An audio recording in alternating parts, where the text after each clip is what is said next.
السلام علیکم ورحمۃ اللہ وبرکاتہ۔ بسم اللہ الرحمن الرحیم۔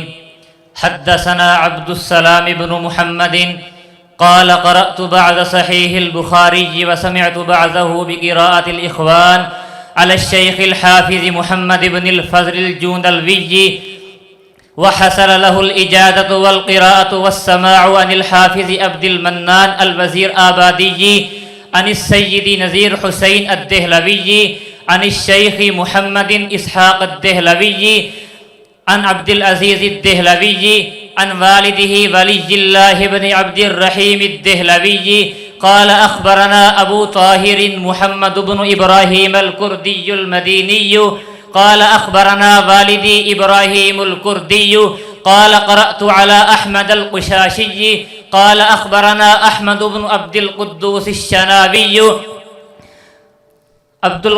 الشنابي قال أخبرنا الشيخ شمس الدين محمد بن أحمد الرملي قال عن الشيخ زين الدين زكريا بن محمد الأنصاري قال قرأت على الشيخ الحافظ أبي الفضل شهاب الدين أحمد بن علي بن حجر الأسقلاني عن إبراهيم بن أحمد التنوخي عن أبي الأباس أحمد بن أبي طالب الحجاري عن السراج الحسين بن المبارك الزبيدي عن أبي الوقت عبد الأول بن عيسى السجزي عن أبي الحسن عبد الرحمن بن مظفر الداودي عن أبي أحمد عن أبي محمد عبد الله بن أحمد السرخسي عن أبي عبد الله محمد بن يوسف الفربري عن أبي عبد الله محمد بن إسماعيل البخاري قال حدثنا أحمد بن أشكاب عن محمد بن فضيل عن أمارة بن القعقاع عن أبي زرعة عن أبي هريرة رضي الله تعالى عنه قال قال رسول الله صلى الله عليه وسلم كلمتان حبيبتان إلى الرحمن خفيفتان على اللسان ثقيلتان في الميزان سبحان الله وبحمده سبحان الله العظيم صدق الله ما شاء اللہ۔ السلام علیکم ورحمۃ اللہ وبرکاتہ۔ وعلیکم السلام ورحمۃ الحمد للہ وحدہ والصلاة والسلام علی من لا نبی بعدہ۔ اعوذ باللہ السمیع العلیم من الشیطان الرجیم واجعل لی لسان صدق فی الآخرین وجعلنی من ورثۃ جنۃ النعیم۔ معزز علماء کرام و طلباء اعظام و سامعین حضرات،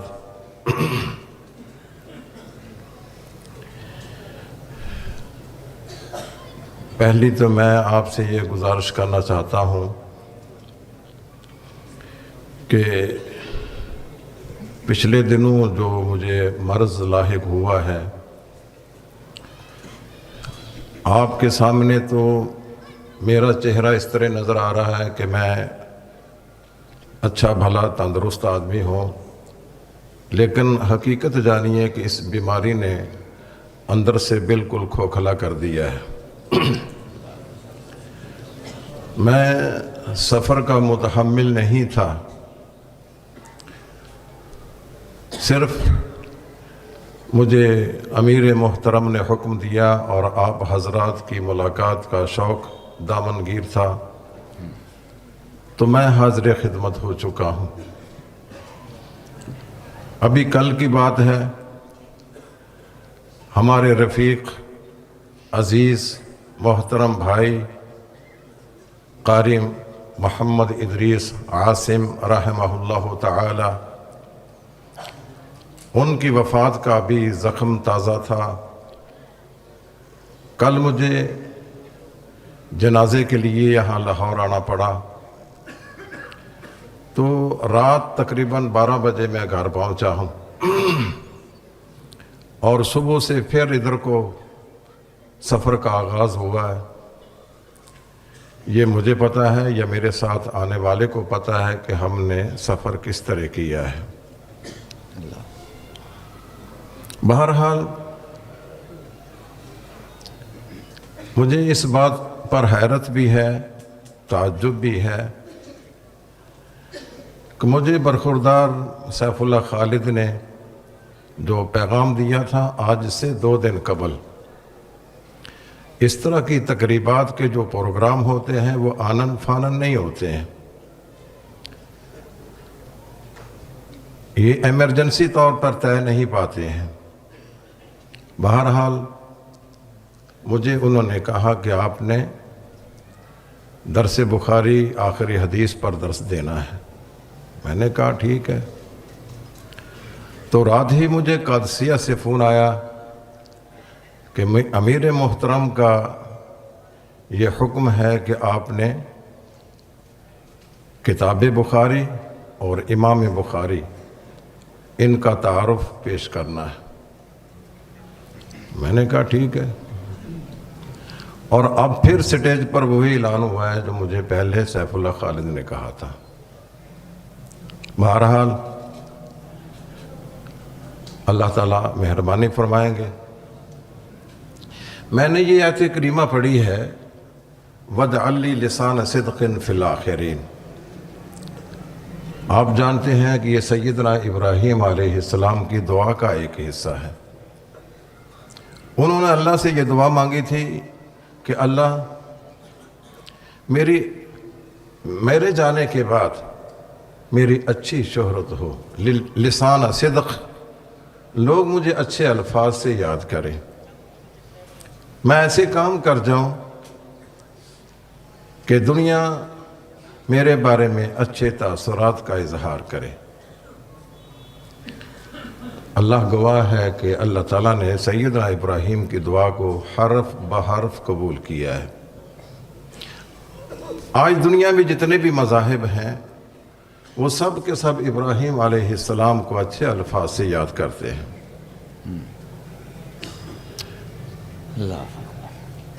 میرا مستدل یہ ہے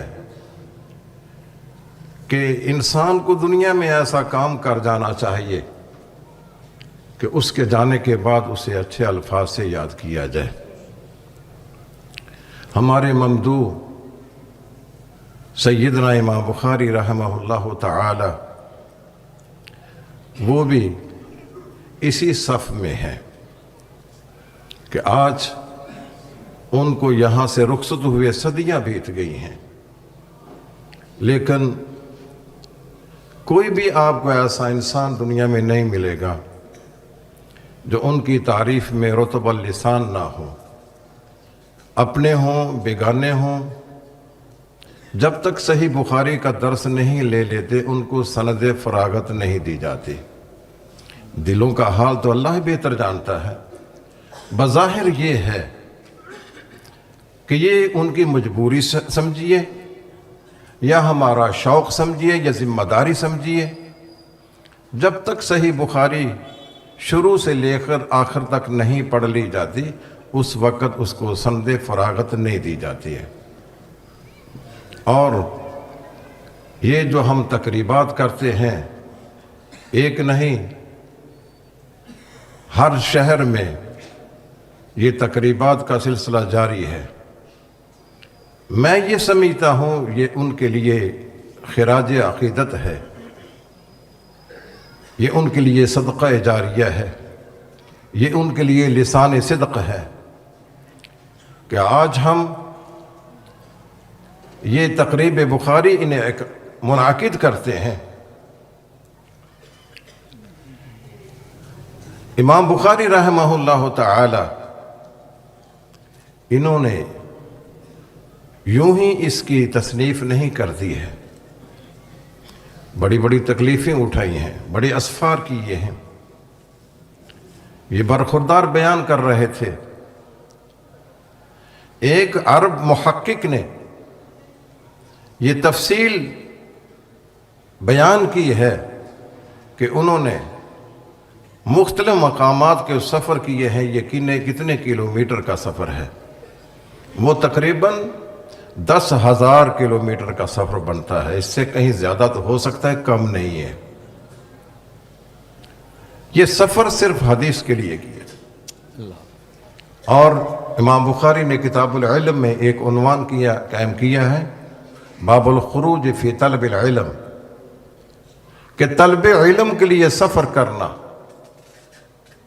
یہ ریت صحابہ کرام سے چلی آ رہی ہے.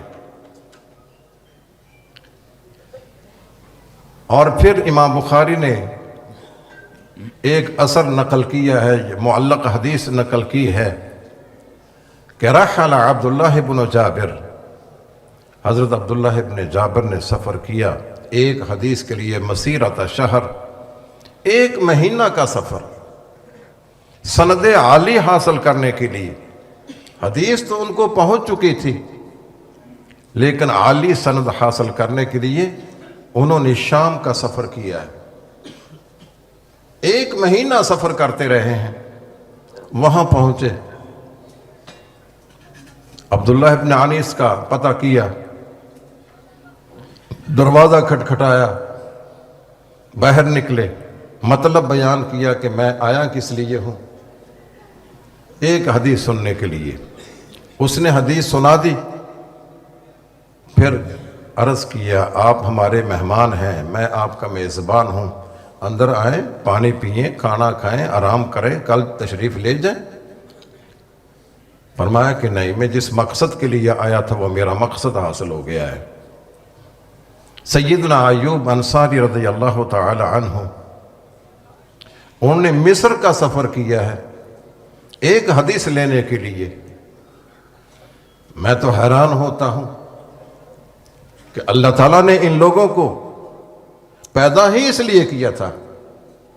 امام ابو حاتم الرازی وہ کہتے ہیں کہ میں حدیث کی طلب کے لیے گھر سے نکلا ہوں، 7 سال تک سفر کرتا رہا ہوں، میں گنتا رہا ہوں 1000 فرسخ، اور یہ فرسخ 3 میل کا ہے. یہ میل بھی ہمارے نہیں، میل حجازی. اب یہ بھی میں آپ سے عرض کر دوں کہ ہم جو 9 میل سفر کرنے، قصر کرنے کی ذہن رکھتے ہیں، وہ 9 میل ہمارے نہیں ہیں، یہ برطانوی میل جو 1760 گز کا ہوتا ہے، بلکہ وہ حجازی میل ہے جو 2625 گز کا ہے. اس اعتبار سے یہ قصر کی مدت جو ہے نا 3 فرسخ 9 میل، وہ تقریباً 22 کلومیٹر بنتی ہے. تو امام ابو حاتم الرازی کہتے ہیں کہ میں سفر کیا. کتنا کیا؟ 1000 میل. ایک فرمایا کہ یہ میل حجازی، بلکہ اس سے بھی زیادہ. تو کسی شاگرد نے پوچھا کہ آپ نے اس کے بعد سفر ختم کر دیا؟ فرمایا کہ نہیں، ترکت العد، میں نے شمار کرنا چھوڑ دیا تھا. حضرت بقی بن مخلد رحمہ اللہ تعالی، یہ مغرب کے رہنے والے ہیں، وہاں سے چلے ہیں طلب حدیث کے لیے. 3 بر اعظم ان کو چھان مارا ہے. بر اعظم ایشیا، بر اعظم آسٹریلیا، اور بر اعظم افریقہ. اس کو چھانا انہوں نے. یہ جو باقی بر اعظم ہے نا، یہ امریکہ جنوبی، یہ امریکہ شمالی، یہ اس وقت دریافت نہیں ہوئے تھے. بر اعظم طلب حدیث کے لیے سفر کیا ہے. محدثین اعظام کے خدمات بہت زیادہ ہیں. اب ہمیں تو یہ چیز مفت میں مل گئی ہے، اور مال دولت کی بھی فراوانی ہے. وہ بقی بن مخلد جب مرکز علم و عرفان بغداد میں آئے ہیں، آپ کو پتہ چلا کہ امام احمد بن حنبل کو گھر میں نظر بند کر دیا گیا ہے.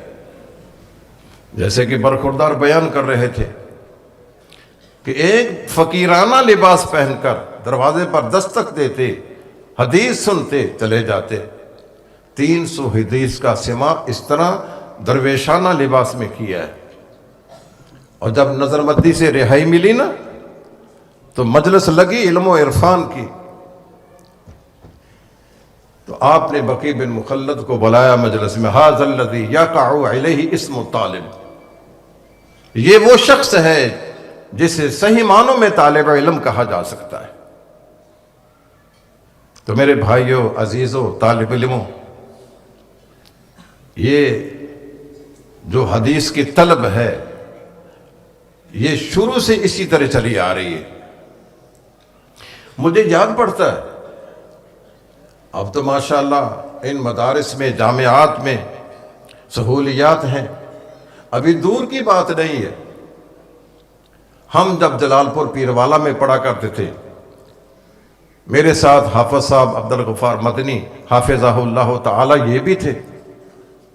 ہمیں معلوم ہے وہاں نہ پانی پینے کا تھا، کپڑے دھونے کے لیے دور ایک برساتی نالا وہاں جاتے، پانی پینے کے لیے ہم بہت دور ایک کنواں تھا وہاں سے پانی لاتے، نہانے کے لیے الگ سا انتظام کرنا پڑتا، وضو کرتے کلی کرتے وقت پانی جب منہ میں ڈالتے بڑا بدمزہ پانی وہاں کا۔ اور گھر سے کتنے پیسے ملتے ہیں؟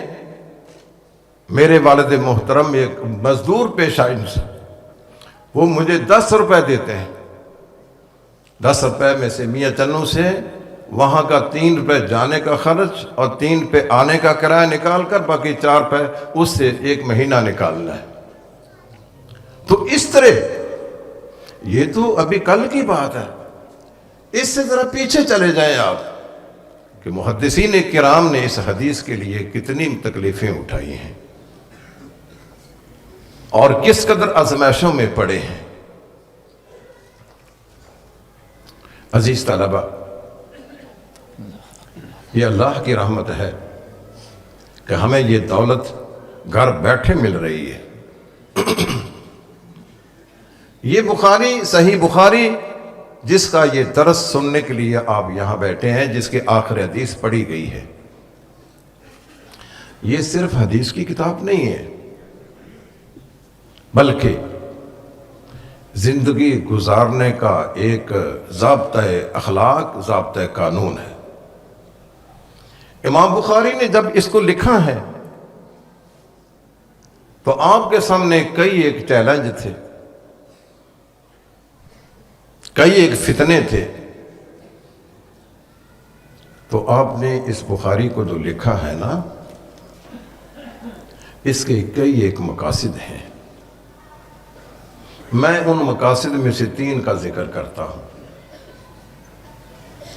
پہلا مقصد تو یہ تھا کہ 3 صدی ہجری میں امام بخاری نے جب دیکھا کہ لوگ اپنے احبار و رہبان کے اقوال کو، ان کے استخراجات کو وحی الہی کا درجہ دیتے ہیں اور اسی میں اسلام کو بند کرتے ہیں، محدثین خون کے آنسو روتے ہیں کہ اللہ کے دین کے ساتھ یہ کھلواڑ کیا جا رہا ہے،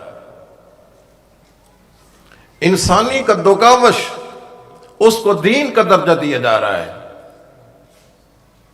امام بخاری رحمہ اللہ تعالی، انہوں نے یہ عزم کیا، آپ سے پہلے بھی کتابیں لکھی گئی تھی اور مختلف موضوعات پر لکھی گئی تھی، کہیں زہد و رقاق ہے اور کہیں نکاح و طلاق ہے، کہیں تاریخ و سیرت ہے، مختلف موضوعات پر مختلف فقہاء نے، مختلف محدثین نے کتابیں دی، لیکن ان میں 2 نقص تھے۔ ایک تو یہ، ان میں صحت اور ذوق کا التزام نہیں تھا، اس میں اس کا التزام نہیں تھا کہ صحیح مجموعہ جمع کرنا ہے، اور نہ ہی اس بات کا التزام تھا کہ یہ مجموعہ جو ہے یہ انسان کی تمام ضروریات کو حل کر لے۔ امام بخاری نے یہ کتاب لکھی، ایک تو یہ التزام کیا کہ انسان آنکھیں بند کر کے اس کے حدیث پر عمل کر سکتا ہے۔ ہمارا یہ دعویٰ ہے کہ امام بخاری کی صحیح میں کوئی حدیث ایسی نہیں ہے جس پر انگلی اٹھائی جائے۔ اور اس حدیث کی کتاب میں دنیا کی کوئی ضرورت ایسی نہیں ہے جس کا آپ کو حل اس بخاری میں نہ ملتا ہو۔ اللہ اکبر، ماشاء اللہ۔ اس کو میں آگے چل کر بیان کرتا ہوں۔ فی الحال یہ ہے کہ آپ نے اس وقت تحریک آزادی فکر کی داغ بیل ڈالی ہے۔ تحریک آزادی فکر یہ ہے کہ جو انسان کی سوچ ہے، جو انسان کا دماغ ہے، اس پر کسی فقیہ کی، کسی امام کی چھاپ نہیں لگنی چاہیے۔ آزادانہ سوچو بیچار ہو،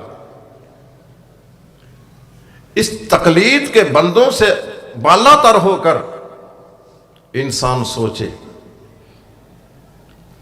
امام بخاری نے یہ کتاب لکھی ہے نا، اس کا محور یہ آیت کریمہ ہے، اتبعوا ما انزل الیکم من ربکم ولا تتبعوا من دونہ اولیاء۔ تم نے اس چیز کی پیروی کرنی ہے جو اللہ کی طرف سے نازل شدہ ہے۔ یہ احبار و رہبان کے اقوال، ان کے جو استخراجات ہیں، ان استنباطات ہیں، یہ منزل من اللہ نہیں ہے۔ اس لیے امام بخاری نے احادیث سے اس آزادی فکر کے پیش نظر مسائل کا استنباط کیا ہے۔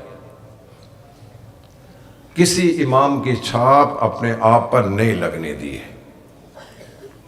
ویسے اتفاقاً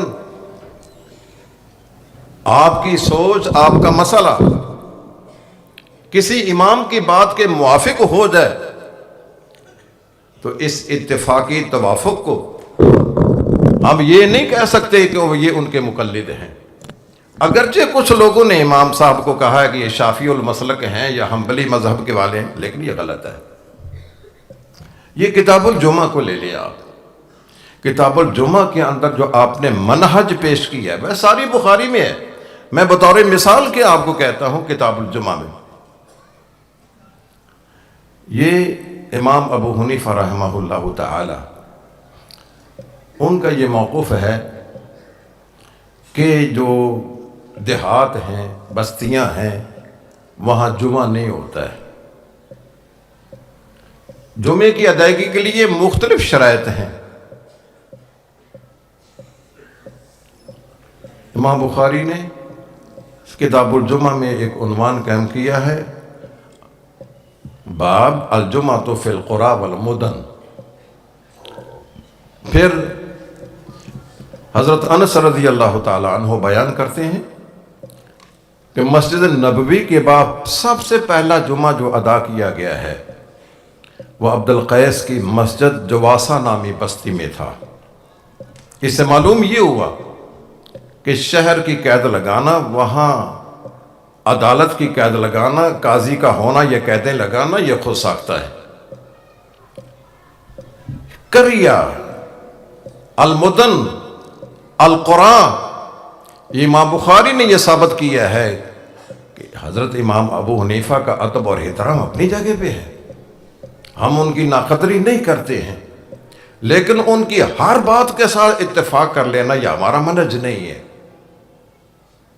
اسی طرح امام مالک رحمہ اللہ تعالی ان کا یہ موقف ہے کہ جمعہ اتنا ضروری ہے کہ عام بارش کے دنوں میں پھسلن کے وقت بھی اس کو ترک نہیں کیا جا سکتا ہے۔ امام بخاری نے اس کی تردید کی ہے، کتاب الجمعہ میں یہ عنوان قائم کیا ہے کہ بارش کے وقت، پھسلن کے وقت، جمعہ کے دن حاضری اس کی رخصت ہے۔ سیدنا عبداللہ ابن عباس رضی اللہ تعالی عنہ کا اپنا بیان نقل کیا ہے۔ آپ فرماتے ہیں کہ جمعے کے دن حاضری ضروری ہے، لیکن جب بارش ہو رہی ہو، رستے پھسلن، تو وہاں جمعہ کے دن تمہارا حاضر ہونا ضروری نہیں ہے۔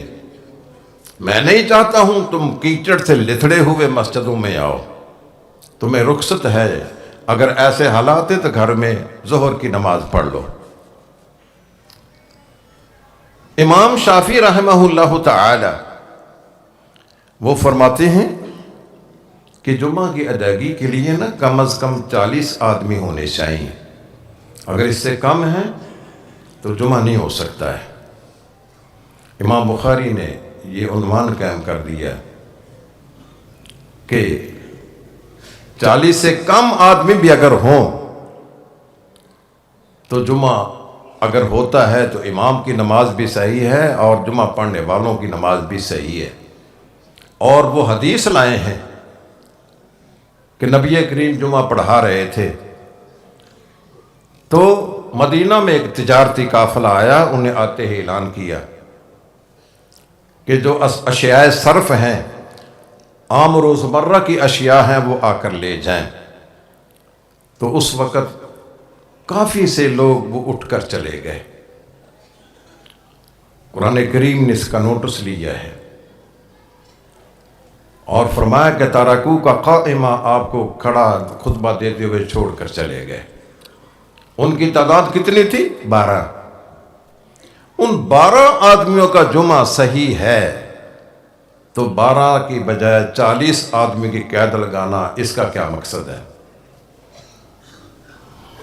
اسی طرح امام احمد بن حنبل بہت بڑے امام ہیں، اور انہوں نے جو امت کے لیے حدیث کا مجموعہ انسائکلوپیڈیا چھوڑا ہے، وہ تقریباً 27,000 احادیث پر مشتمل ہے۔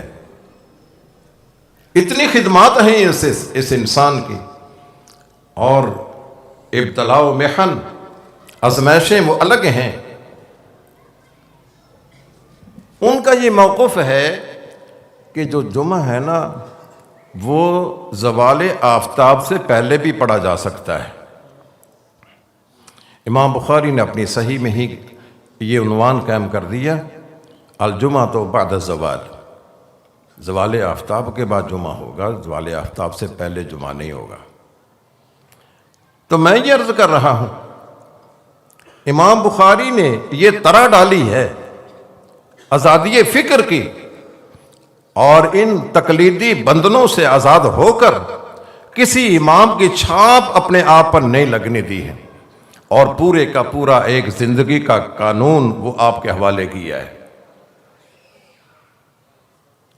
لیکن ہم دیکھتے ہیں دائیں بائیں کہ کچھ ایسے لوگ بھی ہیں کہ جو مخالفت کرتے ہیں تو تعصب کی بنیاد پر، موافقت کرتے ہیں تو عقیدت کی بنیاد پر۔ امام بخاری نے اگر کسی کی مخالفت کی ہے تو تعصب کی بنیاد پر نہیں کی ہے، اگر کسی کی موافقت کی ہے تو وہاں وہ عقیدت کار فرمان نہیں ہے۔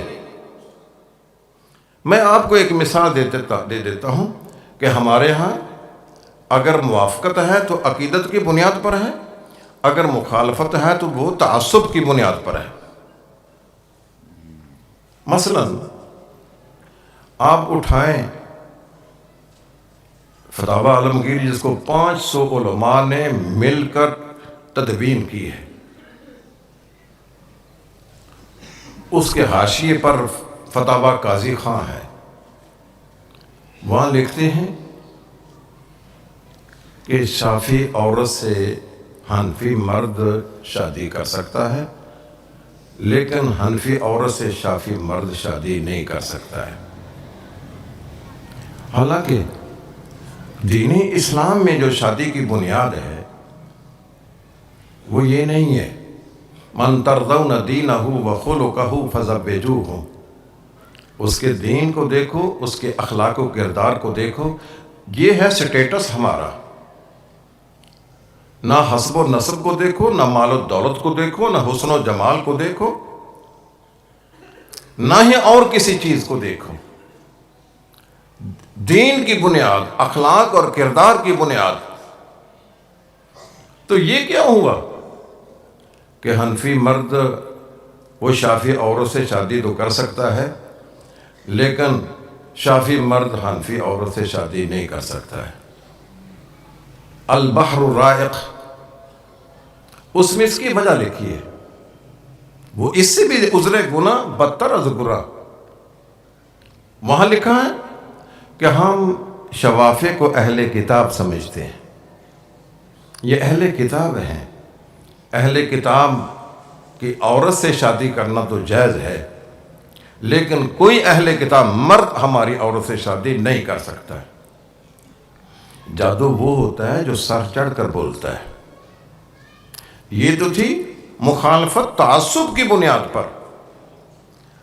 اب اگر موافقت ہے تو وہ عقیدت کی بنیاد پر۔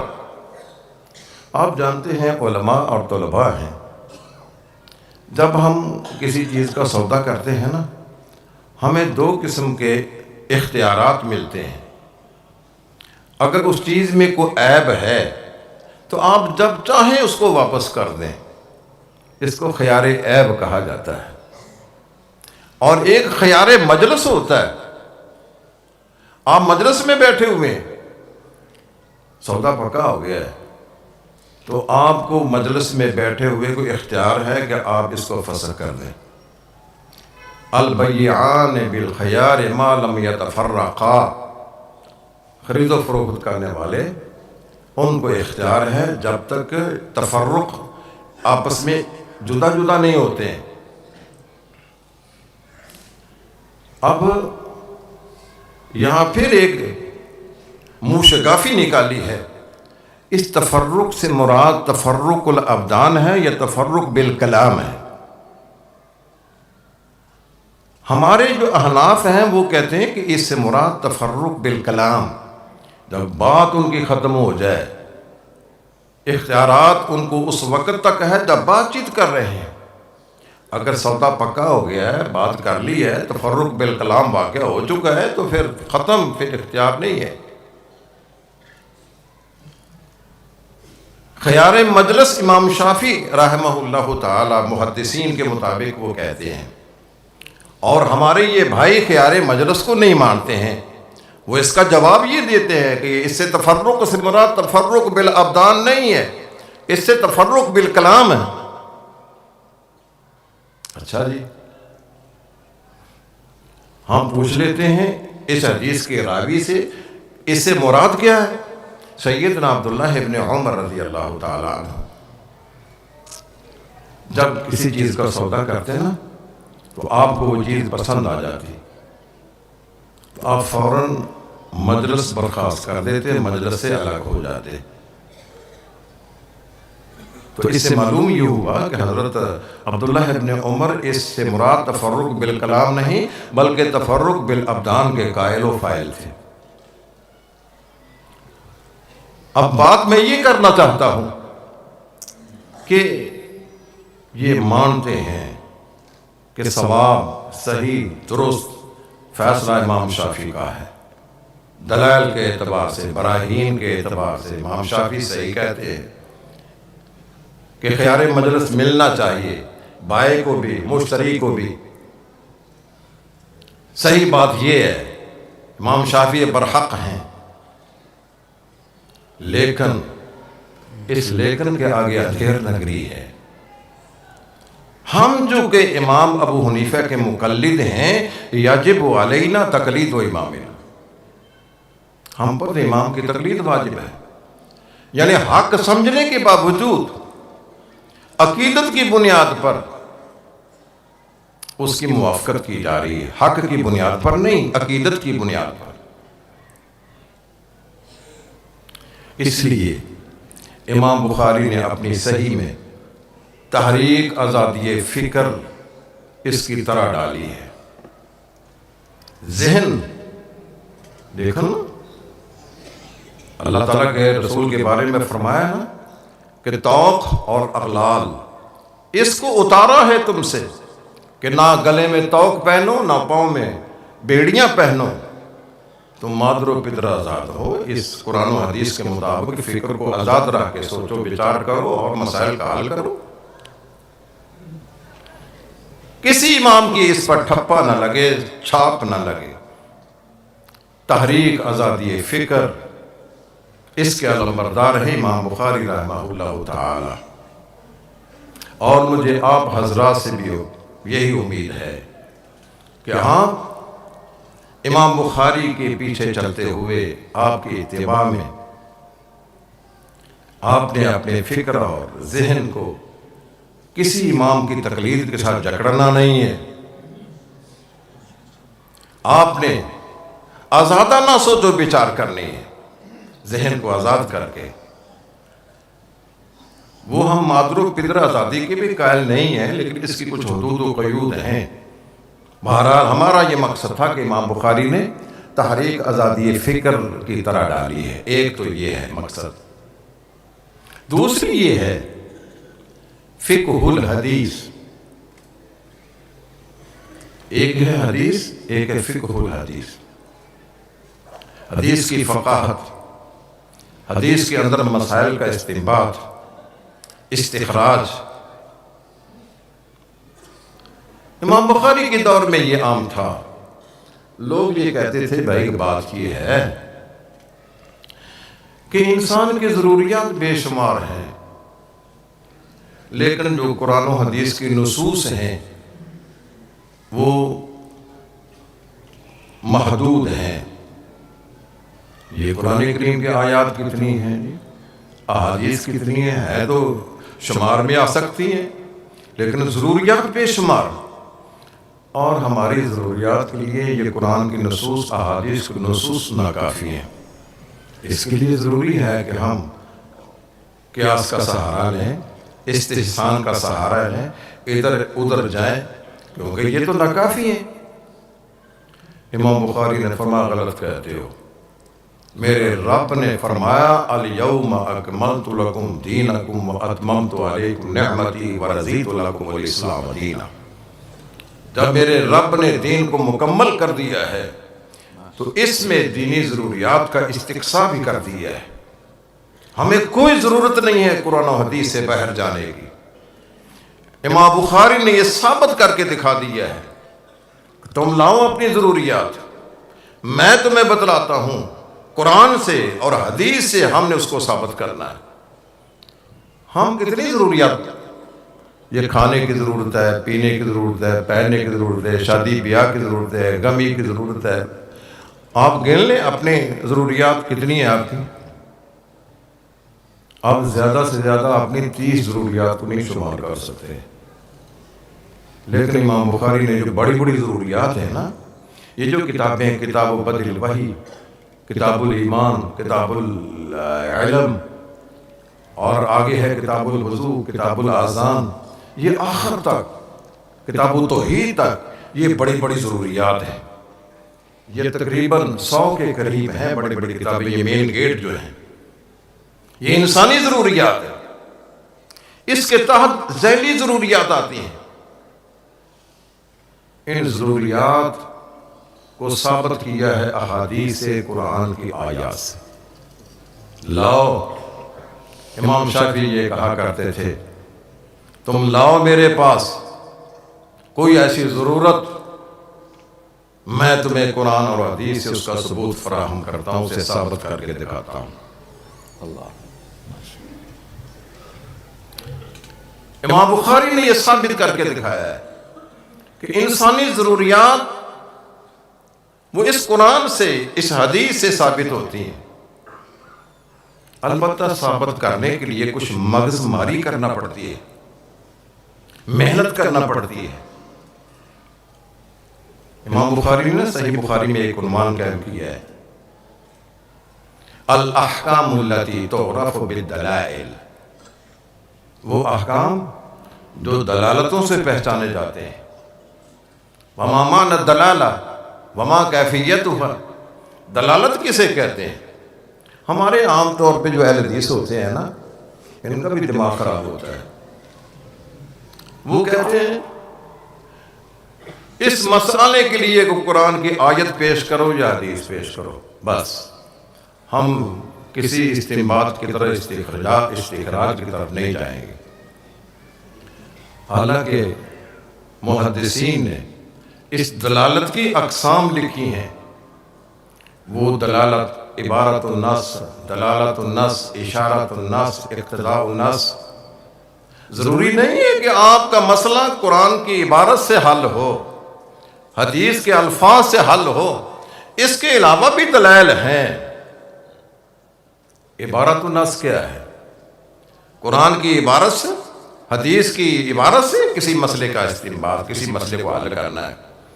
فاجتنبوا الرجس من الاوثان واجتنبوا قول الزور، بتوں کی پرستش سے بچو، اس نجاست سے بچو، جھوٹی گواہی سے بچو۔ جھوٹی گواہی کی دلیل یہ آیت، یہ الفاظ، یہ اسے کہتے ہیں عبارت الناس۔ یا یہ ہوتا ہے کہ عبارت تو نہیں، عبارت اس کی طرف رہنمائی کرتی ہے جس کو دلالت الناس کہتے ہیں۔ وہ کیا ہے؟ یہ قرآن کریم میں آتا ہے نا، ماں باپ کے بارے میں، کہ اگر ان سے کوئی غلطی ہو جائے، تمہیں کوئی ایسی چیز نظر آئے، دونوں سے یہ ایک، فلا تنہرہما وقل لہما قولا کریما، فلا تنہرہما، ان کو جھڑکنا نہیں ہے، ان کے سامنے اونچی آواز نہیں نکالنی ہے، یہ تمہارے والدین ہیں۔ کوئی انسان کہے کہ ماں باپ کو مارنا جائز ہے تو میں کہوں حرام ہے، اس کے لیے میں کون سی آیت پیش کر سکتا ہوں، عبارت کوئی ہو جہاں والدین کو مارنا پیٹنا یہ حرام ہو؟ یہ دلالت ہے فلا تنہرہما سے، کہ جب جھڑکنا جائز نہیں ہے، اونچی آواز نکالنا جائز نہیں ہے، ان کو مارنا پیٹنا کیسے جائز ہو سکتا ہے؟ یہ عبارت سے نہیں، دلالت النص، نص کی دلالت سے ہمیں یہ پتہ چلتا ہے۔ بعض اوقات ایسا ہوتا ہے کہ اشارت النص سے پتہ چلتا ہے کس چیز کا۔ قرآن کریم میں ہے وَشَاوِرْهُمْ فِي الْأَمْرِ، اے میرے حبیب ان صحابہ کرام سے نا مشاورت کر لیا کرو معاملات میں۔ اس میں یہ اشارہ ہے کہ مسلمانوں کی ایک مجلس مشاورت ہونی چاہیے۔ مجلس مشاورت کی بڑی برکات ہیں۔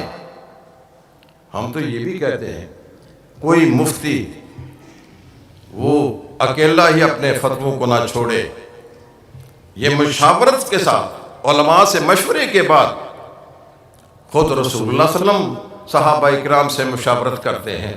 غزوہ احد مدینہ میں رہ کر لڑنا ہے یا باہر جانا ہے؟ قیدیوں کے بارے میں، غزوہ بدر کے قیدیوں کے بارے میں مشاورت کی گئی۔ حضرت ابوبکر صدیق رضی اللہ تعالیٰ نے مشاورت کی ہے کہ جو مانعین زکوٰۃ ہیں، مرتدین ہیں، ان کے ساتھ جنگ لڑنی ہے یا نہیں لڑنی ہے، مشاورت کی ہے۔ حضرت عمر رضی اللہ تعالیٰ عنہ کے بارے میں آتا ہے کہ آپ کی مجلس مشاورت میں بڑے بڑے تجربہ کار اہل علم لوگ ہوتے تھے، اور وہ نوجوان بھی اور عمر رسیدہ بھی ہوتے تھے۔ امام بخاری نے کتاب الاحکام میں اس مشاورت کے فائدے بتلائے ہیں۔ اس کے فائدہ یہ ہوتا ہے کہ بات نکھر کر سامنے آ جاتی ہے، اس کا حل سامنے آ جاتا ہے۔ تو اس کا مطلب یہ ہے کہ اہل علم کی ایک مجلس مشاورت ہونی چاہیے، اسے کہتے ہیں اشارۃ النص۔ اور ایک ہوتا ہے اقتضاء النص، کہ نص کا معنی اس کے تقاضے کے بغیر پورا نہیں ہوتا ہے۔ حرمت علیکم امہاتکم، اس کا کیا مطلب ہے؟ حرمت علیکم نکاح امہاتکم، یہ تقاضا کرتا ہے، یہ اس سے مراد حرمت سے مراد اس کے ساتھ نکاح کرنا ہے، یہ اس کو کہتے ہیں اقتضاء النص۔ امام بخاری نے 2 حدیثیں لائے ہیں اس دلالت کو ثابت کرنے کے لیے۔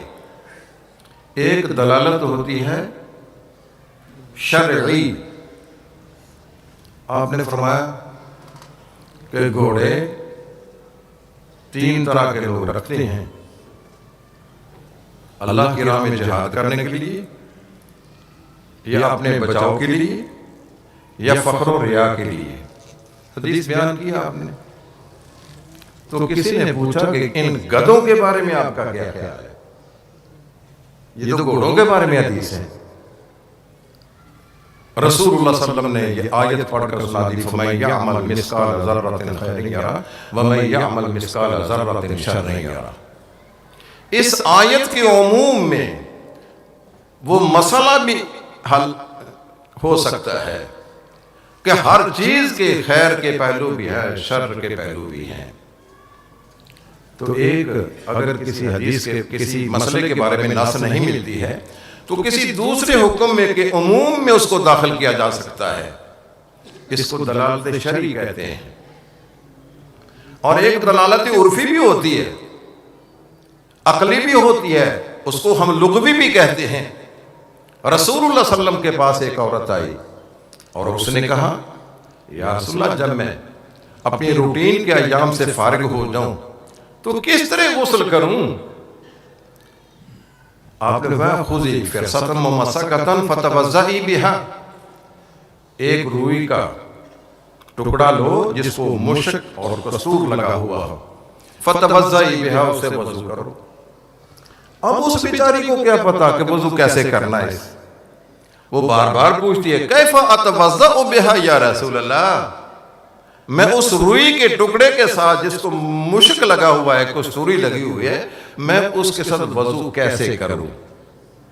رسول اللہ صلی اللہ علیہ وسلم ہمارے حیا کے اپنی نگاہوں کو نیچے کر لیتے ہیں. وہ بار بار سوال کرتی ہے، رسول اللہ صلی اللہ علیہ وسلم یہی جواب دے فتوضئی بہا. سیدہ عائشہ رضی اللہ تعالی عنہا جس کو اللہ نے بڑی عقل اور بڑی بصیرت دی تھی، وہ سمجھ جاتی ہیں کہ رسول اللہ صلی اللہ علیہ وسلم کا منشا کیا ہے. اس کا بازو پکڑا اور اپنے پاس بلا کر کہنے لگی کہ اس روئی کے ٹکڑے کو لے جاؤ اور جہاں جہاں خون کے دھبے لگے ہوئے وہاں لگا دو.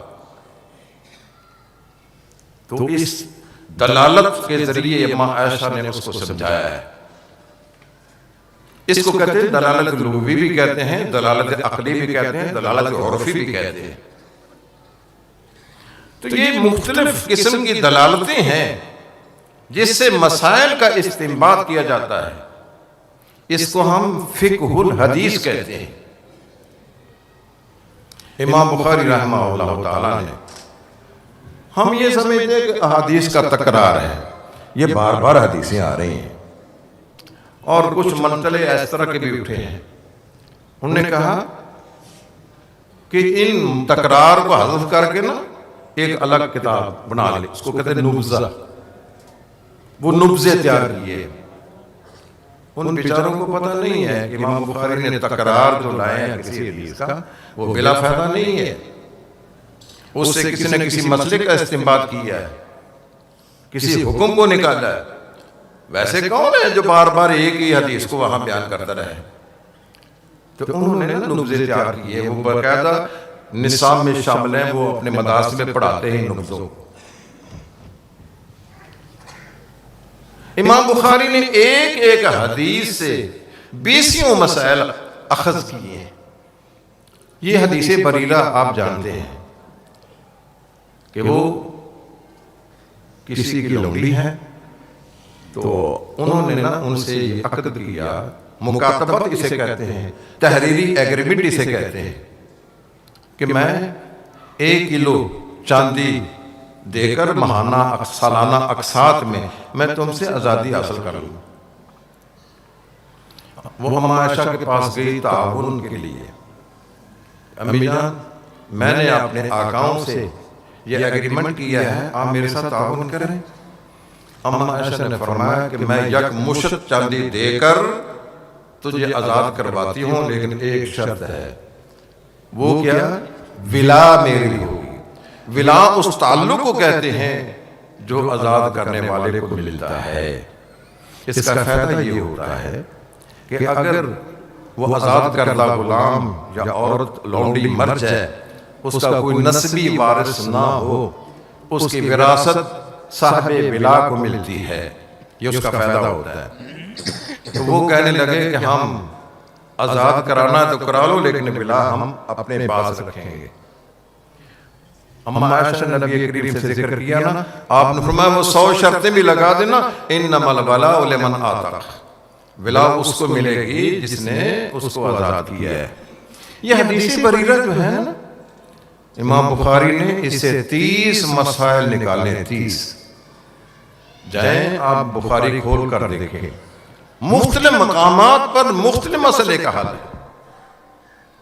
اسی طرح غزوہ تبوک سے واپس آئے ہیں، راستے میں سیدنا جابر رضی اللہ تعالی عنہ کا اونٹ وہ تھک کر بیٹھ گیا.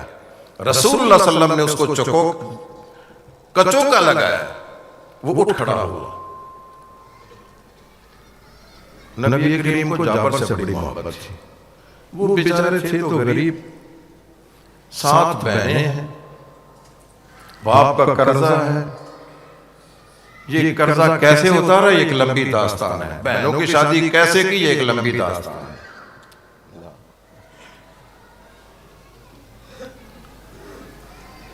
وہ اونٹ جو تیز چلنے لگا, رسول اللہ صلی اللہ علیہ وسلم نے فرمایا بیعنی ہے جابر, مجھے بیچ دو. رسول اللہ صلی اللہ علیہ وسلم کا لینے کا ارادہ نہیں تھا, ایک تعاون کی صورت تھی. بیچ دیا, وہ بیچ دیا. آپ نے فرمایا کہ اس کی قیمت میں تجھے مدینہ جا کر ادا کروں گا. جابر نے بھی کہا یا رسول اللہ میں شرط لگاتا ہوں کہ میں مدینہ تک اس پر سواری کروں گا, وہاں جا کر آپ کے حوالے کروں گا. سودا ہو گیا. مدینہ آ کر اس نے اونٹ حوالے کیا. آپ نے بلال کو کہا بلال اس کی قیمت ادا کرو, اور جب چاندی دینی ہے نا ارجح اس کو ذرا جھکتا تول کر دینا ہے. وہ تھوڑی سی چاندی زیادہ دی ہے. حضرت جابر کہتے ہیں اس چاندی کی بڑی برکت تھی. وہ میرے تھیلے میں رہتی, میرے بٹوے میں رہتی وہ چاندی جو رسول اللہ صلی اللہ علیہ وسلم نے اضافی طور پر مجھے دی تھی. ہر رکعت واقعہ ہوا نا, شامی لوگ آئے تو اس وقت وہ میری تھیلی بھی چرا کر لے گئے. تو یہ حدیث جابر جو ہے نا, اس سے امام بخاری نے 25 مسائل کا استنباط کیا ہے. 25 مسائل بار بار کسی کو عنوان قائم کیا, پھر یہی حدیث لائے, پھر ایک اور عنوان قائم کیا, وہی حدیث لائے. یہ وقت کا تقاضا نہیں, وگرنہ آپ کو میں بتلاتا کہ کیا کون سے مسائل آپ نے اس سے اخذ کیے. اسی طرح کعب بن مالک کا واقعہ ہے. وہ غزوہ تبوک سے پیچھے رہ گئے, اللہ نے ان کا نوٹس لیا ہے. یہ ایک لمبی داستان ہے حضرت کعب بن مالک کی بھی. اللہ تعالیٰ نے قرآن مجید میں فرمایا اللہ ثلاثۃ الذین خلفوا, ان کا ذکر کیا, قیامت تک کے لیے ان کا ذکر لوگ پڑھتے رہیں گے. یہ حدیث کعب بن مالک, اس سے امام بخاری نے 20 مسائل کا استنباط کیا ہے. اسی طرح رسول اللہ صلی اللہ علیہ وسلم نے اپنے عمر کے آخری وقت میں ایک یہودی سے چند کلو جو لیے ہیں اور اپنی لوہے کی زرہ اس کے پاس بطور گروی رکھی ہے. تو اس سے آپ نے تقریباً 15 مسائل کا استنباط کیا ہے. اور اسی طرح نبی کریم جب غزوہ تبوک سے واپس آئے ہیں نا, انکسفت الشمس, سورج گرہنے لگ گیا, اور اس وقت آپ کا بیٹا بھی فوت ہو گیا ابراہیم. یہ خسوف شمس اس حدیث سے آپ نے بے شمار مسائل کا استنباط کیا ہے. اسے کہتے ہیں فقہ الحدیث. امام بخاری نے اس فقہ الحدیث کی داغ بیک ڈالی ہے. حدیث ایک ہے, مسائل کا استنباط کیا جا رہا ہے, اور ہمیں بھی طریقہ بتلایا جا رہا ہے کہ تم نے کیسے استنباط کرنا ہے. امام بخاری خود ہی مسائل کا استنباط نہیں کرتے ہیں, وہ آپ کو بھی مسائل کا استنباط کرنے کا طریقہ سکھاتے ہیں. بعض دفعہ ایسا ہوتا ہے, آپ دیکھتے ہیں کہ ایک جگہ پہ اکیلا باب لکھا ہوتا ہے, وہاں عنوان آگے درج نہیں ہوتا ہے. یہ جو نبی کریم کا ایک کوڑے کرکٹ کے ڈھیر کے پاس کھڑے ہو کر پیشاب کرنے کا واقعہ آتا ہے, یا وہ حدیث کہ آپ قبرستان کے پاس سے گزرے ہیں, وہاں آپ نے فرمایا ما ہذان القبران, یہ 2 قبریں کن کی ہیں. تو یہ 2 احادیث ہیں, ان کے آخر میں آپ کو ایک عنوان نظر آئے گا, وہاں کسی عنوان کا ذکر نہیں ہوگا, وضاحت نہیں ہوگی, الفاظ نہیں لکھے ہوں گے, خالی عنوان ہے. وہ آپ کے لیے چھوڑا ہے کہ آپ لوگ اپنی عقل, فکر, سوچ سے یہاں کو مسئلے کا استنباط کریں, اور یہاں آپ کے لیے چھوڑا ہے. امام بخاری یہ آپ کو مفتی بناتے بھی ہیں, خود بھی مفتی ہیں اور آپ کو بھی بناتے ہیں. لیکن کوئی ہو تو ہو اس فکر اور اس نہج اور اس منہج کو لے کر چلنے والا. اسے فقہ الحدیث کہتے ہیں. اور تیسری بات اور آخری بات جو ہے، امام بخاری لوگوں کی مصلحت کا خیال رکھتے ہیں. یضع عنہم اسرہم والاغلال التي كانت علیہم، لوگوں پر تنگی اور سختی نہیں کرتے ہیں. جہاں ان کو کوئی سہولت ملتی ہے وہ دیتے ہیں. مصالح العباد ان کا خیال رکھتے ہیں، لیکن نصوص کا دامن ہاتھ سے نہیں چھوڑتے ہیں. نصوص کے دائرے میں رہتے ہوئے اتنی سہولت نہ دی جائے کہ اس نص کا ستیہ ناس ہو جائے. نصوص پر عمل پیرا بھی رہے انسان اور سہولت بھی انسان کو مل جائے. میں اس کے لیے 2 مثالیں آپ کو دیتا ہوں.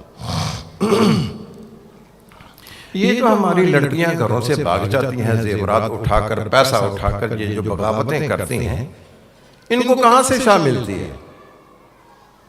یہ ہمارے بزرگوں نے یہ کہا ہے کہ لڑکی بھاگ کر اگر نکاح کر لیتی ہے تو وہ عاقلہ بالغہ ہے، اس کو حق ملنا چاہیے. وہ خود مختار ہے، اور اگر نکاح کرتی تو کر لے. امام بخاری رحمہ اللہ تعالی، اللہ ان کی قبر کو منور کرے، انہوں نے اپنی کتاب النکاح میں نا ایک عنوان قائم کر دیا ہے، باب لا نکاح الا بولی، کہ ولی کے بغیر نکاح نہیں ہوگا. یہ عنوان قائم کیا ہے. حدیث ہے ابو داؤد کی، ترمذی کی، لیکن امام بخاری کے نزدیک یہ حدیث اس معیار کی نہیں ہے کہ اپنی صحیح میں درج کریں. اس طرح کے احادیث کو جو ان کے معیار پر پوری نہیں اترتی ہیں لیکن ان کا معنی صحیح ہوتا ہے، وہ عنوان کا حصہ بنا دیتے ہیں. اس کو عنوان میں رکھا ہے اور پھر آپ نے اس کو ثابت کیا ہے کہ ولی کے بغیر نکاح نہیں ہوتا ہے. یہ نہیں ہے کہ لڑکی بھاگ کر جہاں چاہے شادی رچا لے. اگر ولی کے بغیر نکاح کیا ہے، اللہ کے رسول فرماتے ہیں نکاحھا باطل باطل باطل. باطل اور فاسد کا فرق یہ ہوتا ہے کہ فاسد جو ہوتا ہے وجہ فساد کو دور کر دیا جائے وہ صحیح ہو جائے گا. باطل کا مطلب یہ ہے کہ وجہ بطلان دور کرنے کے باوجود بھی وہ صحیح نہیں ہوگا. باپ کی ولایت ہے نا، نکاح کے بعد باپ راضی ہو جائے گا نا، تب بھی وہ نکاح باطل ہی رہے گا. یہ ذہن میں رکھیے آپ کہ فاسد اور باطل میں فرق کیا ہے. ایک لڑکی بھاگ کر عدالت میں جا کر نکاح کر لیتی ہے تو باپ کہتا ہے چلو ٹھیک ہے نا، وہ تو چلے گی، میں راضی ہوں. نا، اب وہ نکاح باطل ہے، تو راضی ہو یا نہ ہو وہ نکاح باطل ہے. اچھا، پھر یہ تو لڑکی کے بارے میں ہے. باپ کو بھی اتنا اختیار نہیں دیا ہے، توازن کو برقرار رکھا ہے، اعتدال کو برقرار رکھا ہے کہ اپنے اختیارات کو غلط استعمال کر کے اس لڑکی کو جہاں چاہے بیاہ دے. اس کو بھی یہ اجازت نہیں ہے. وہ لڑکی ہے، ایک اماں حوا کی بیٹی ہے، وہ بکری بھیڑ تو نہیں ہے کہ جہاں مرضی آپ اس کو باندھ دے. ولی کی اجازت، بیٹی کی رضامندی، یہ نکاح کی بنیادی شرائط میں سے ہے. نہ باپ کو اتنا اختیار ہے کہ وہ جہاں چاہے، جب چاہے، جیسے چاہے وہ بیٹی کو دھکیل دے. نہ لڑکی کو اتنا اختیار ہے کہ وہ باپ سے بغاوت اختیار کر کے عدالتوں میں جا کر نکاح کر لے. میرے پاس اس طرح کے کیس آتے ہیں کہ بعض باپ جو ہوتے ہیں وہ زیادتی کرتے ہیں. ایک بیٹی کا مجھے فون آیا، وہ کہتی ہے کہ میرا باپ میرا نکاح اس لیے نہیں کرتا ہے. وہ کہتا ہے کہ میں نے میڈیکل سائنس تجھے تعلیم دی ہے، تجھے میں نے ڈاکٹر بنایا ہے، میرا اتنا پیسہ خرچ ہوا ہے، جب تک یہ ریکوری نہیں ہوگی نا پیسے کی میں تیرا نکاح نہیں کروں. اس طرح کے بھی کیس ہمارے پاس آتے ہیں. یعنی ضروری نہیں ہے کہ ہر باپ اپنی بیٹی کا خیر خواہ ہی ہو. دارقطنی کی روایت میں آتا ہے ولی مرشد لا نکاح الا بولی مرشد. جو ولی مرشد نہیں ہے وہ ولایت سے محروم خود بخود ہی ہو جاتا ہے، وہ آگے منتقل ہو جائے گی، باپ سے دادا کی طرف، بھائی کی طرف، بیٹے کی طرف، چچا کی طرف، یہ منتقل ہو جائے گی ولی مرشد جو ہے۔ تو میں یہ عرض کر رہا تھا کہ امام بخاری نے ایک عنوان یوں قائم کیا، لا نکاح الا بولی، اور دوسرا عنوان یہ قائم کیا اس کی ولایت کو پابند کرنے کے لیے، محدود کرنے کے لیے باپ کے لیے جائز نہیں ہے، دادا کے لیے جائز نہیں ہے کہ وہ لڑکی کی رضامندی کے بغیر نکاح کرے، تاکہ وہ نہ سمجھے کہ میں بڑا فنے خواہ ہوں، میں جہاں چاہوں کہ نکاح کر دوں۔ نہیں، وہ بھی رضامندی حاصل کرے گا، رضامندی کے بغیر وہ نکاح نہیں کر سکتا ہے۔ اور تیسرا عنوان یہ کم کر دیا، اگر کوئی جبر و تشدد کرتے ہوئے باپ نکاح کر بھی دیتا ہے فنکاحہ مردود، اس کا نکاح مردود ہے۔ ایک عورت نبی کریم کے پاس آئی، خنسا، کہنے لگی یا رسول اللہ میرے باپ نے میرا نکاح کر دیا ہے میرے چچا کے بیٹا سے، اور اس کا مقصد یہ ہے یرفع بھی خسیستہ، اس کی ذلت اور خاری کو، اس کی خست کو میرے ذریعے وہ اونچا کرے اس کو، میں وہاں راضی نہیں ہوں۔ نبی کریم نے نبی کریم نبی بھی تھے اور قاضی اور جج اور چیف جسٹس بھی تھے، اپنے اختیارات کو استعمال کریں، فرض نکاح ہوا، اس کا نکاح مسترد کر دیا۔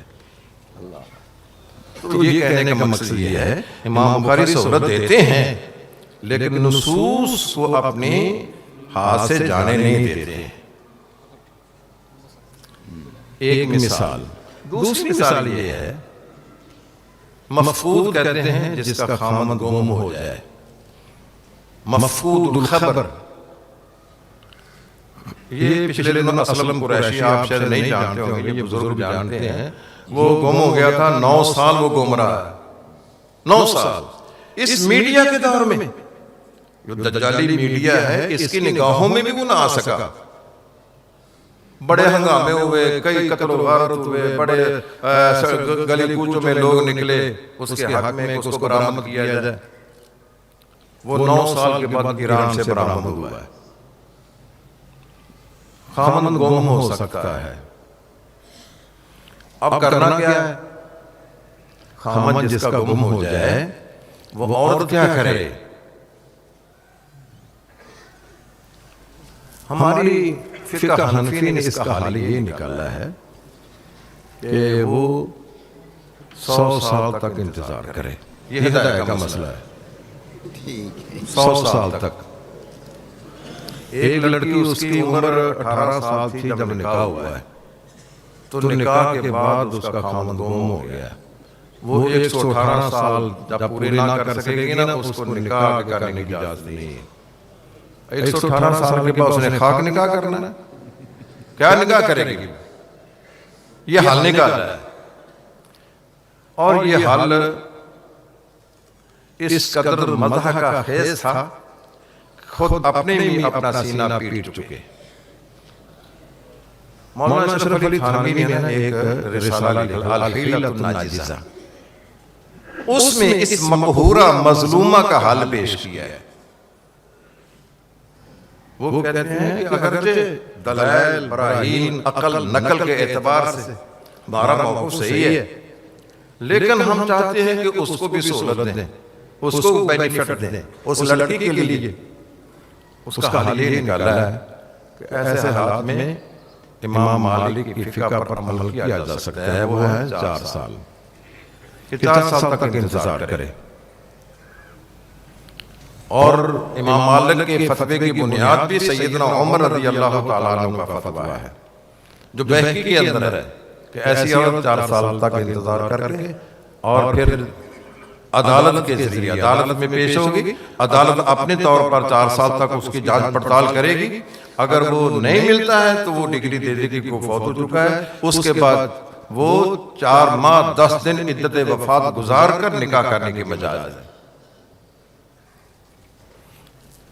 امام بخاری رحمہ اللہ تعالیٰ اس کو مزید سہولت دیتے ہیں، کہ اس دور کی بات ہے، آج دور بدل گیا ہے، آپ 1 سال کی مہلت کے قائل ہیں، 1 سال مہلت دی جائے، خامد کو تلاش کرنے کے لیے 1 سال کی مہلت ہے۔ یہ جو 1 سال کی بات کی ہے نا، میں نے یہ کہا تھا نا کہ وہ سہولت دیتے ہیں لیکن نصوص کو ہاتھ سے نہیں جانے دیتے ہیں۔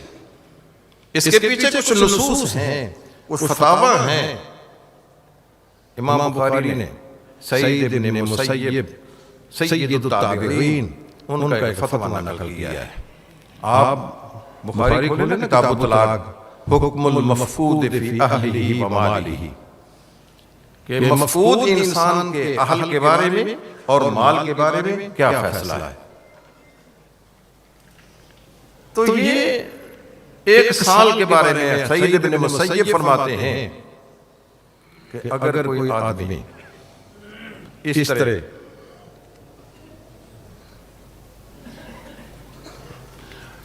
اگر کوئی آدمی اس طرح گم ہو جاتا ہے تو اس کا سال انتظار کیا جائے۔ وہ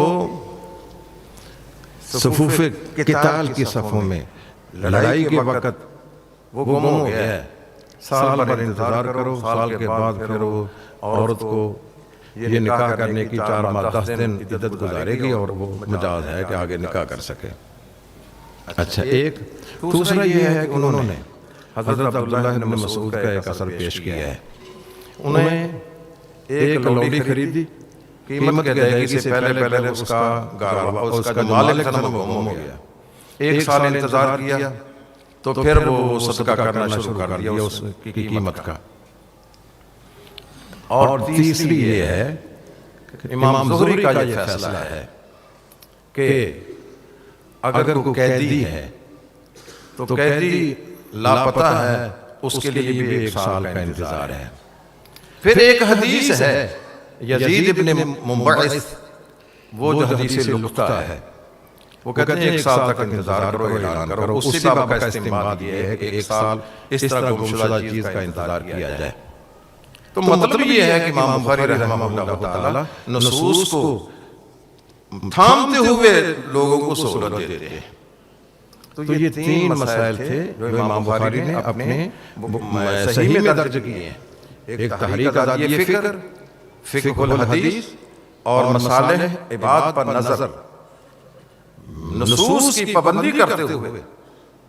تو میرے بھائیوں، یہ جو آپ کی کتاب، آپ نے جو حدیث پڑھی ہے کتاب التوحید کی، ابھی تو میں نے ادھر بھی جانا تھا لیکن مجھے اب یہ چٹے لے کر دی جا رہی ہیں کہ ٹائم مختصر ہے۔ تو اس کتاب التوحید میں نا توحید الاسماء و صفات کو امام بخاری نے کھل کر بیان کیا ہے۔ توحید اللہ کی ذات کے بارے میں لوگوں کے مختلف نظریے ہیں، اللہ کی صفات کے بارے میں مختلف نظریے ہیں۔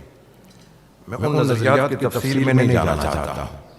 کچھ لوگ تو یہ کہتے ہیں کہ کائنات کے کچھ لوگ تو یہ کہتے ہیں کہ اللہ نامی کوئی چیز ہے ہی نہیں، ان ہی الہیات دنیا نموت و نحیا وما یخلقنا الا اللہ۔ کچھ لوگ کہتے ہیں کہ آدم کے اندر اللہ تھا تبھی تو فرشتوں نے سجدہ کیا ہے۔ کچھ لوگ کہتے ہیں ہر انسان کے اندر اللہ حلول کیے ہوئے ہے، اور کچھ لوگ یہ بھی کہتے ہیں صرف انسان ہی نہیں، کائنات کے ہر چیز میں اللہ موجود ہے۔ یہ جو ہمارے ہاں اصطلاحات ہیں نا، یہ وحدت الوجود کی، وحدت الشہود کی، یہ اس طرح کی شیطانی باتوں کی تعبیریں ہیں۔ تو یہ امام بخاری نے یہ بتلایا ہے کہ اللہ ہے، اپنی مخلوق سے الگ ہے، اور وہ کائنات کا نظام سنبھالے ہوئے ہے، عرش پر مستوی ہے۔ صفات کے بارے میں بھی ہے، صفات کے بارے میں امام بخاری کا یہ موقف ہے جو اللہ کی صفات ہیں نا، ان کو جس طرح ہے اسی طرح تسلیم کیا جائے، اس کی تعویل نہ کی جائے، اس کی تعطیل نہ کی جائے، تمثیل نہ کی جائے، جس طرح ہے اسی طرح مانا جائے۔ ان تفاصیل میں سے، صفات میں سے ایک صفت کلام ہے۔ یہ جو آپ نے حدیث پڑھی ہے نا، اس میں صفت کلام کو بیان کیا گیا ہے۔ ایک کلام ہے جو میرے منہ سے نکلتی ہے، اس کی آواز ہے اور حروف ہیں، اور ایک یہ ہے کہ میں جس چیز کو دہرا رہا ہوں، منہ سے کہہ رہا ہوں. محدثین کے ہاں ایک مقولہ ہے، الکلام کلام الباری والصوت صوت القاری. کلام اللہ کی ہے اور میں جو اس کو ادا کرتا ہوں عروف اور آواز میری ہے. یہ جو ترازو میں تولی جائے گی نا، وَنَزَعُ الْمَوَازِينَ الْقِسْطَ لِيَوْمِ الْقِيَامَةِ، یہ ترازو کے اندر جو تولی جائے گی نا، وہ اللہ کے کلام نہیں تولی جائے گی، اللہ کے کلام کو نہیں رکھا جائے گا، وہ میرے منہ سے جو نکلنے والے حروف ہیں، جو آواز ہے، اس کو رکھا جائے گا اور تولا جائے گا. یہ جو سبحان اللہ وبحمدہ کلمتان خفیفتان علی اللسان ثقیلتان فی المیزان سبحان اللہ وبحمدہ سبحان اللہ العظیم، یہ ان حروف کا رکھا جائے گا، تولا جائے گا، وزن کیا جائے گا. کچھ لوگ ایسے بھی ہیں جن کے کسی عمل کو تولا نہیں جائے گا، وہ بغیر حساب کے بغیر وزن کے جنت میں جائیں گے. وہ جو 70,000 70,000 جو لوگ ہیں نا، ان کی صفات ہیں کون کون سی، وہ بغیر وزن کیے بغیر حساب کے جنت میں جائیں گے. اور کچھ کافر ہیں جن کو وزن کرنے کی ضرورت نہیں، براہ راست اللہ جہنم میں بھیج جائیں گے. فَلَا نُقِيمُ لَهُمْ يَوْمَ الْقِيَامَةِ وَزْنًا، ہم ان کا وزن نہیں کریں گے. امام بخاری نے ایک تو میزان ثابت کرنے کے لیے اس حدیث کو لائے ہیں. کچھ جہمیہ معتزلہ قسم کے لوگ تھے، وہ میزان کا انکار کرتے تھے میزان کو ثابت کرنے کے لیے. اور پھر حدیث کو آپ نے 3 جگہ پہ استعمال کیا ہے، ایک کتاب الایمان والنذور میں، اور ایک فضل التسبیح کتاب الدعوات میں، اور ایک یہاں لائے. یہاں صرف اس لیے لائے ہیں صفت کلام کو ثابت کرنے کے لیے کہ میزان کے اندر جو رکھی جائے گی وہ صفت کلام نہیں رکھی جائے گی. یہ قرآن بھی اللہ کا کلام ہے، اس کو نہیں رکھا جائے گا، بلکہ جو ہم منہ سے ادا کرتے ہیں حروف اور آواز، اس کو رکھ کر تولا جائے گا اور یہ میزان وزنی بنے گا. تو اس طرح کلام کو رکھ کر تولا جائے گا میرے بھائیو. تو اس کتاب کے اندر اللہ تعالیٰ نے بڑی ہمارے لیے روشنی رکھی ہے. تو آپ طالب علم ہیں تو آپ یہ عہد کریں کہ ہم نے اس امانت کو آگے ادا بھی کرنا ہے، اور یہ امانت جو آپ کے کندھوں پر آ پڑی ہے، اس کی ادائیگی آپ کے ذمہ ہے.